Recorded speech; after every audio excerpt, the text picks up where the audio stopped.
Doctor صاحب جب ہم نے بڑی لمبی میں نے تمہید باندھی، ہمیں یہ بتائیے کہ فلسفی جو ہے قرضہ لیے جائیں، ایک آدمی کے اوپر میں پڑھ رہا تھا کوئی 1 لاکھ سے زیادہ قرضہ ہے، آپ بہتر بتا سکتے ہیں کتنا قرضہ ہوگا، تو کیا فلسفی ہے؟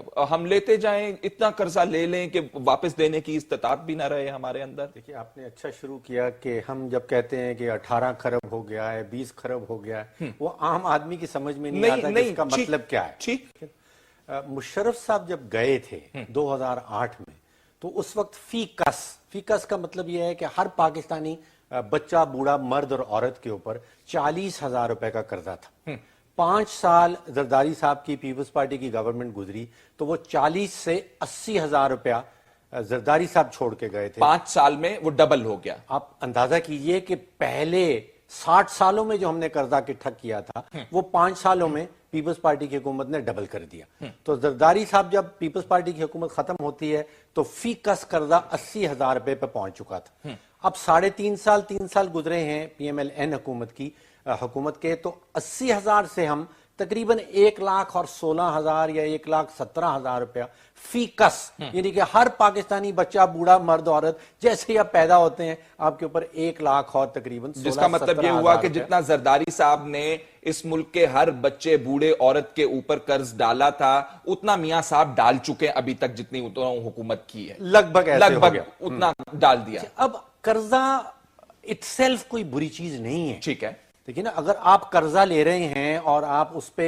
5 یا 6% جو ہے وہ شرح سود دے رہے ہیں، اور جس پروجیکٹ میں وہ لگایا جا رہا ہے وہاں پہ اگر آپ کو 10% مل رہا ہے تو مجھے کوئی اعتراض نہیں ہے۔ آپ لیتے رہیں، قرضہ لیتے جائیے، آپ کی صلاحیت جو ہے قرضہ واپس کرنے کی وہ اپنے پروجیکٹ سے نکل رہی ہے۔ یہ تشویشناک معاملہ اس وقت ہو جاتا ہے جب آپ قرضہ لیے چلے جاتے ہیں اور آپ کی جو صلاحیت ہے قرضہ واپس کرنے کی وہ ڈیٹیریٹ ہو رہی ہے، وہ خراب سے خراب ترین ہوتی چلی جا رہی ہے۔ کیسے گیج کر رہے ہیں ہم کہ وہ خراب ہوتی جا رہی ہے؟ دیکھیں اس وقت پاکستان جو ہے وہ اپنی 60% آمدن جو ہے وہ قرضوں کی مد میں واپس کرتا ہے۔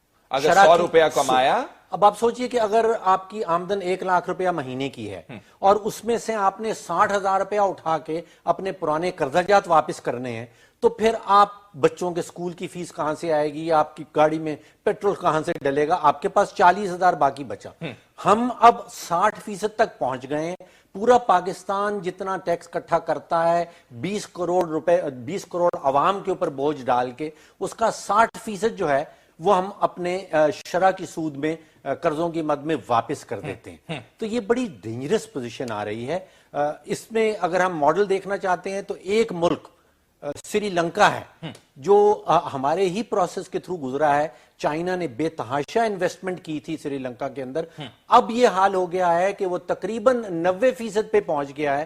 سری لنکا کی جتنی آمدن آتی ہے وہ اس میں سے 90% نکال کے سود میں واپس کر دیتا ہے۔ وہ قرضے واپس کرنے میں لگ رہی ہے تو باقی پیسہ نہ صحت کے لیے بچتا ہے، نہ تعلیم کے لیے بچتا ہے۔ چائنا نے جتنی ادھر انویسٹمنٹ ہو رہی ہے، اگر آپ دیکھنا چاہتے ہیں تو پورٹ آف ہمبن ٹوٹا کہلاتا ہے، وہاں پہ چائنا نے کوئی 8-9 بلین ڈالر خرچ کر دیا تھا اور وہ قرضہ جات سارے سری لنکن شہریوں کے اوپر پڑ گئے تھے۔ اور آج یہ سری لنکا کا حال ہے کہ سری لنکا کی ٹوٹل انکم 90% جو ہے وہ قرضوں کی مد میں جو ڈاکٹر فاروق صاحب ذکر کر رہے ہیں اس میں ایک چیز کی تھوڑی سی وضاحت بھی میں کر دوں۔ یہ جو سی پیک کے حوالے سے یا اکنامک کوریڈور کے حوالے سے بات کی جاتی ہے کہ یہ بہت ساری انویسٹمنٹ آ رہی ہے۔ آج ہی تازہ ترین میں خبر پڑھ رہا تھا، کروڑوں کے حساب سے 50 کروڑ ڈالر ایک اور 70 کروڑ ڈالر کے قریب ایک واپس کیے ہیں حکومت پاکستان میں، جس سے جو ریزروز ہیں ہم کہہ رہے ہیں کہ وہ بھی نیچے آ گئے ہیں پاکستان کے۔ یہ فگرز کی بحث کے اندر ڈاکٹر صاحب ہم پھنس جاتے ہیں۔ ابھی شہزاد صاحب کہہ رہے تھے یہ کیسے سب چیزیں آپ کو نیگیٹو کے اندر انڈیکیٹرز ملتے ہیں لیکن پتہ چلتا ہے کہ آپ کا جی ڈی پی جو ہے وہ 4.71 پر پہنچ گیا۔ How do we determine? صاحب پہلی بات یہ ہے کہ ہمیں تو اس وقت یہ نہیں پتا کہ اس ملک میں 18 کروڑ پاکستانی ہیں، 20 ہیں یا 22 ہیں۔ ہمیں یہ نہیں پتا کہ یہ جو پاکستانی ہیں یہ کس خطے میں رہتے ہیں، پنجاب میں کتنے ہیں، سندھ میں کتنے ہیں، کراچی کی کتنی آبادی ہے۔ یہ سب اندازے لگائے جا رہے ہیں سیریسلی۔ ہم اکنامکس میں جب بات کرتے ہیں، ان کی جو فگرز کی بات کرتے ہیں، یہ بھی آپ اندازے ہی سمجھیے۔ اس میں 5, 10, 15%, 20% اوپر نیچے کوئی بڑی بات نہیں ہے، کیونکہ آپ کے پاس ہمارے پاس سینسس ہی نہیں ہوا، سینسس موجود نہیں ہے جس کی بنیاد کے ہمیں اوپر پتہ یہ ہی نہیں۔ فگرز آپ نے اچھا آپ نکالے۔ سوچئے کہ ہم یہ سی پیک کی باتیں کرتے ہیں، ہم سڑکوں کی باتیں کرتے ہیں، ہم سڑکیں بنائی چلے جاتے ہیں، ہمیں یہ نہیں پتا کہ جس پوائنٹ سے سڑک شروع ہو رہی ہے اور جہاں پہ ختم ہوگی وہاں پہ کتنی آبادی ہے، جہاں سے شروع ہوگی وہاں پہ کتنی آبادی ہے، پھر اب سڑک کس کے لیے بنا رہے ہیں؟ ہمیں یہ نہیں پتا کہ سڑکیں ہم نے بنا دی ہیں اس کے اوپر کمرشل ٹریفک جائے گی یا نہیں جائے گی، وہاں پہ ریئلی کمرشل ٹریفک کی ضرورت بھی ہے، وہ سڑکیں بنی رہ جائیں گی۔ میں آپ سے وہ جو پورٹ آف ہمبنٹوٹا کی بات کر رہا تھا، سری لنکا کی، وہاں پہ پورٹ بنا دیا گیا، وہ آج استعمال ہی نہیں ہو رہا۔ جب تک پورٹ کی اکنامک فیزیبلٹی نہ ہو، جب تک وہاں جو جہاز لنگر انداز ہوگا اس کا پیسہ نہ بنا اس کے اوپر اور دوسری طرف آبادی نہ ہو، تو پھر وہ پورٹ استعمال نہیں ہوتا ہے۔ دیکھیے آپ بڑی خطرناک سی مثال دے رہے ہیں ڈاکٹر صاحب۔ دیکھیے ہم نے جو سیکھا تھا، جب آپ پورٹ بنانے جاتے ہیں، آپ بندرگاہ بناتے کیوں ہیں؟ اب بندرگاہ اس لیے بناتے ہیں کہ اس طرف سمندر ہے اور وہاں پہ بے تحاشا جہاز جا رہے ہیں اور دوسری طرف آبادی ہے، اس آبادی کو آپ اس سمندر کے ساتھ ملانے کے لیے بندرگاہ بنا دیتے ہیں، بیچ میں پورٹ بنا دیتے ہیں۔ اب گوادر کا میں سمجھ نہیں پاتا ہوں کہ اس طرف جو ٹریفک ہے وہ تو ساری کی ساری تیل کے ٹینکرز کی ٹریفک ہے، ٹھیک ہے، اور گوادر کے اس طرف آبادی ہی نہیں ہے، تو آپ پورٹ بنا کے کس کو جوائن کرنا چاہ رہے ہیں؟ آپ اس سے کیا اکنامک بینیفٹ حاصل کرنا چاہ رہے ہیں؟ ہم تھوڑا سا آف پوائنٹ ہو گئے۔ دیکھیے وہ جو قرضہ جات کی آپ بات کر رہے تھے، ثاقب شیرانی صاحب نے بہت اچھے طریقے سے بتایا۔ وہ سمپل معاملہ یہ ہے کہ جون کی 5 یا 6 تاریخ کو ہر سال ہمارے فائنانس منسٹر صاحب اسمبلی میں کھڑے ہوتے ہیں اور بجٹ کی تقریر ہوتی ہے، اور وہ یہ خود سے کہتے ہیں، آپ پچھلے 25-30 سال نکال کے دیکھ لیجئے، وزیر خزانہ صاحب خود کہتے ہیں کہ اس سال ہماری آمدن 3 کھرب روپیہ ہوگی جو بھی، اور ہمارے اخراجات 4 کھرب ہوں گے۔ یہ ہر جون میں آپ کو بتایا جاتا ہے۔ تو وہ 1 کھرب روپیہ کہاں سے آئے گا؟ وہ آپ نے قرضہ جات سے نکالنا ہے۔ پھر آپ اگلے مہینے جاتے ہیں جولائی میں ہمارے ٹریڈ منسٹر کھڑے ہوتے ہیں اور وہ آپ کو بتاتے ہیں کہ اس سال ہماری ایکسپورٹ جو ہیں وہ ہم اندازہ کر رہے ہیں کہ 20 ارب کی ہوں گی اور امپورٹ جو ہے وہ 45 ارب کی ہوں گی۔ یہ آپ کو ہر سال بتایا جاتا ہے۔ تو باقی بیچ میں سے جو 25 بلین کا نقصان ہو گیا آپ کی تجارت میں، اور جو آپ کے پاس 1 کھرب روپے کا نقصان ہو گیا آپ کی آمدن میں، آپ کے بجٹ میں، سب قرضہ جات میں سے پورا۔ اچھا یہ کہنا کہ عام آدمی کے اوپر ان قرضہ جات کا امپیکٹ نہیں ہوتا، بالکل غلط بات ہوگی۔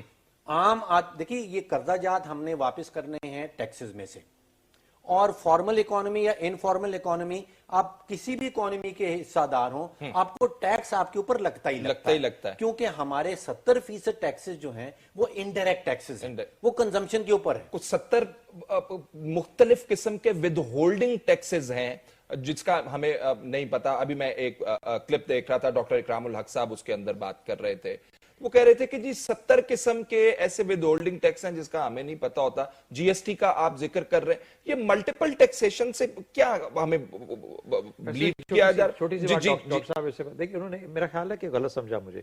میرا مطلب کہنے کا یہ تھا کہ جو پیسہ آتا ہے قرض کی شکل میں پاکستان میں، وہ کسی کام کے لیے آتا ہوگا نا، یعنی جیبوں میں ڈالنے کے لیے تو نہیں آتا۔ تو میرا مطلب وہ جو پیسہ آ رہا ہے اس کا فائدہ مجھے عوام کے اندر جو انفارمل اکانومی کے اندر پرو دیے گئے ہیں، فائدہ نظر نہیں آتا، یہ ٹھیک کہہ رہے ہیں، فائدہ کہیں نظر نہیں آتا۔ جب تک اس کا فائدہ وہاں نظر نہیں آئے گا تو ان کے لیے تو سوائے اس کے کہ 17.5% جی ایس ٹی ہے ہر چیز کے اوپر، جو کہ بڑھ کے 25% ہو جائے گی، اس کے علاوہ نقصان کے علاوہ۔ شیرانی صاحب آپ مجھے سن سکتے ہیں؟ جی جی بالکل۔ شیرانی صاحب یہ جو بحث ہے کہ ہمیں قرضہ جات لینے چاہیے نہیں لینے چاہیے، اب میں ایک چھوٹی سی آپ کو مثال پیش کرتا ہوں۔ ہمارا پاور سیکٹر کے اندر جب میاں صاحب تشریف لائے حکومت کے اندر تو 450 کے قریب تھا، ارب کے قریب قرضہ تھا، اب 665 ارب جو ہے وہ دوبارہ جنریٹ ہو چکا ہے، جس کا مطلب ہے کہ پرفارمنس جو ہے حکومت کی وہ ہمیں نظر آ رہی ہے، وہ کس قسم کی ہے۔ جو ہم پہلے دے چکے اس سے زیادہ 3 سال بعد قرضہ، 3.5 سال بعد قرضہ پھر جنریٹ ہوا ہے۔ تو اس بحث کو ہم کیسے سمیٹیں کہ حکومت کی ایفیشنسی جو ہے ہمیں نظر آئے، وہ ہمیں نظر نہیں آتی۔ دیکھیے اس میں بلکہ جو بڑا امپورٹنٹ جو آپ نے پوائنٹ ریز کیا، اور یہ صرف سرکولر ڈیٹ کے حوالے سے جو آپ بات کر رہے تھے، یہ اس سے صرف جڑا نہیں ہوا پوائنٹ جی کہ اوور آل گورنمنٹ کی جو انہوں نے قرضہ جات میں اضافہ کیا ہے اس سے بھی ہے. جب میں منسٹری فائنانس میں تھا تو تیل کی قیمتیں جو ہیں یہ 2008-9-10 میں $145 بیرل تھی. اوسطاً 3 سال میں $110 بیرل تھی. آج پچھلے 3 سال میں ان کی ایوریج بنتی ہے $40 سے $45. تو یہ سارا جو 600 ارب روپے کا سرکولر ڈیٹ ہوا ہے اس کے باوجود ہوا ہے کہ تیل کی قیمتوں نے سپریس کیا ہے سرکولر ڈیٹ کی جنریشن کو. اس کے باوجود ہوا ہے. اور ان کی جو حکومت کی جو اسٹریٹجی ہے جو سی پیک کے تحت یہ 10,000 11,000 میگا واٹ میں ڈالیں گے اس سے آپ امیجن کریں کہ یہ سرکولر ڈیٹ جو ہے کم از کم 2, 2.5, 3 گنا اور بڑھے. تو میرا خیال ہے جو بنیادی پوائنٹ ہے انفارچونیٹلی وہ یہ ہے ڈاکٹر صاحب کچھ بھی لکھیں مگر اس حکومت کی انفارچونیٹلی اکنامک تھنکنگ میں نااہلی ہے, فقدان ہے اور ان کو سمجھ نہیں ہے اکانومی کو کیسے مینج کرنا ہے. اکانومی کو کیسے مینج کرنا ہے یہ سمجھ نہیں ہے. اچھا شہزاد صاحب ایک بالکل مختلف سوال ہے. وہ سوال یہ ہے کہ ہم کہتے ہیں کہ آج شہباز شریف صاحب بات کر رہے تھے ایک میٹنگ کے اندر اور انہوں نے کہا کہ یہ سال جو ہے عوام کے لیے ہمیں بتانا ہے ان کو کہ یہ کمپلیشن ہوگی, پروجیکٹس کی کمپلیشن کا سال ہے. پاور سیکٹر کے اندر جو ہم نے 35 یا 36 ہزار میگا واٹ بجلی لے کر آنی ہے وہ دینے کا سال ہے. تو یہ جب پورا نہیں ہوگا وعدہ, اور میں یہ پڑھ رہا تھا آج یہ آئی پی پیز والوں نے ایک پریس سٹیٹمنٹ جاری کی ہوئی تھی, وہ کہہ رہے تھے 2018 میں بھی بجلی کا اگر شارٹ فال پورا ہو جائے تو ہمیں بڑی حیرانی ہوگی, ہمیں ہوتا ہوا نظر نہیں آ رہا. تو P M L N, Panama plus power جو انہوں نے پرومس کیا ہوا ہے پلس اکانومی کو بہتر کرنے کا جو وہ پہلے ایک خواب لے کر آئے تھے پورا نہیں ہوتا, کیا امپیکٹ کریٹ ہوتا ہوا دکھائی دیتا آپ کو الیکشن کے حوالے سے؟ دیکھیے میرے حساب سے تو الیکشن کے کانٹیکس میں پاناما ان سب سے بڑھ کے ایک ایسا اثر ہے, ایک ایسا ایفیکٹ ہے اس کا جو کہ آنے والے دنوں میں اس کا بہت دیر پا اثر ہوگا اس اگلے الیکشن کے اوپر. اگر تو کسی بھی معجزے کی بنا پہ یا کسی بھی طریقے سے یا اپنے حقائق کی بنیاد پہ اگر یہ عدالت سے ایک ایسا سرٹیفکیٹ لے لیتے ہیں جو کہ عدالت ان کو بری کر دیتی ہے اور باعزت بری کر دیتی ہے, تو پھر تو میرا خیال میں جو پی ایم ایل این کا ہولڈ ہے اور جو رہا ہے اور جو پاناما شروع ہونے سے پہلے نظر آتا تھا وہ غالباً اپنی جگہ پہ قائم رہے گا. پنجاب میں کوئی بہت بڑا نقصان ان کو ہونے والا نہیں ہے. لیکن اگر پاناما کا سایہ بھی ان پہ رہ گیا, سایہ بھی رہ گیا, یعنی میں یہ نہیں کہہ رہا کہ کنوکشن ہو, اگر پاناما کا سایہ بھی ہوا تو اس سایہ کی بھی کوئی قیمت ادا کرنی پڑے گی.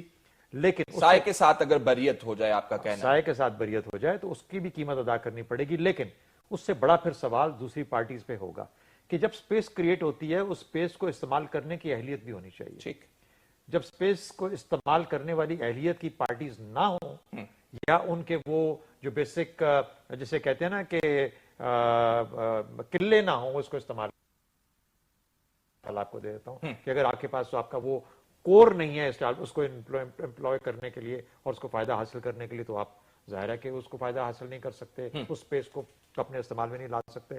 اور پی ٹی آئی اپنے تنظیمی بنیادوں کے اوپر اور جی ٹی روڈ سے نہ ہٹنے کی وجہ سے, ادھر ادھر نہ جانے کی وجہ سے, اس کی وجہ سے مجھے نظر نہیں آتا کہ وہ اس سپیس کو استعمال کر پائیں گے.